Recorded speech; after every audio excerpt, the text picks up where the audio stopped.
Bagi saya amatlah merugikan dan mensia-siakan kalau anda memiliki kereta. Sebab what's the point having a car dekat tengah-tengah bandar? Dah lah jam, trafik. Dalam video kali ini, saya nak kongsikan kepada anda tips bagaimana nak membeli kereta yang betul. Tips beli kereta yang pertama, pastikan anda beli kereta harganya tak lebih daripada gaji 1 tahun anda. Let's say anda fresh graduate. Gaji mungkin RM2,000 sebulan. RM2,000 kalikan dengan 12 bersamaan dengan RM24,000. So kalau anda fresh graduate, janganlah gatal-gatal tangan nak beli kereta yang berharga RM50,000, RM60,000, RM100,000. Ini cari pasal namanya.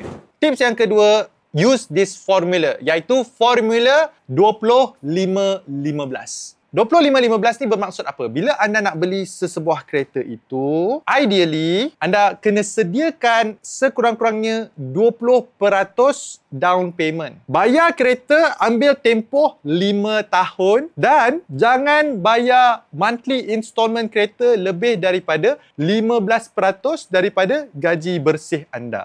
Tips ketiga,